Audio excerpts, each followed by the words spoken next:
Update చూస్తే AP CM చంద్రబాబుకు త్రుటిలో ప్రమాదం తప్పింది. చంద్రబాబు పాల్గొన్న ఇండోసాన్ ఎగ్జిబిషన్ లో సెంట్రలైజ్డ్ ఏసీ సిలిండర్ పేలింది. వెంటనే చంద్రబాబును కమాండోలో బయటకు తీసుకొచ్చారు. పేలుడు శబ్దంతో అక్కడున్న వారంతా ఉలిక్కిపడ్డారు. దీనిపై మరింత సమాచారాన్ని మా ప్రతినిధి ఆసిఫ్ రెడ్డి తెలుసుకున్న ఆసిఫ్, ఇండోసాన్ ఎగ్జిబిషన్ లో ప్రమాదం ఎలా జరిగింది, సంబంధించిన కారణాలేంటి? ఆంధ్రప్రదేశ్ ముఖ్యమంత్రి చంద్రబాబు నాయుడుకు త్రుటిలో ప్రమాదం తప్పింది. ఆయన క్షేమంగా ప్రమాదం నుంచి బయటపడ్డట్టు మనకు సమాచారం తెలుస్తుంది.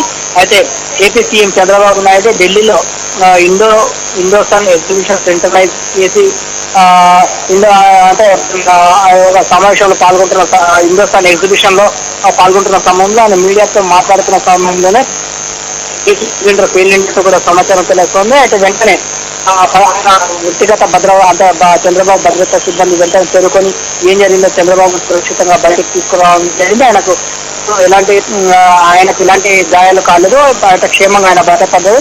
అయితే ప్రధానంగా ఆయన కమాండోలు జరిగిన సంఘటనపై కమాండోలు వెంటనే చేరుకొని చంద్రబాబు క్షేమంగా బయటకు తీసుకొచ్చారు. అయితే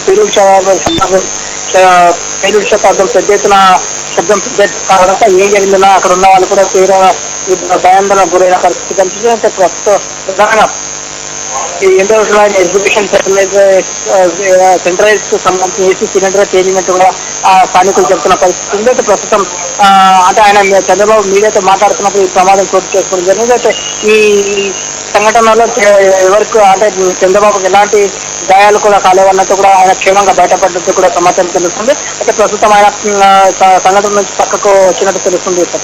రైట్, థ్యాంక్ యూ.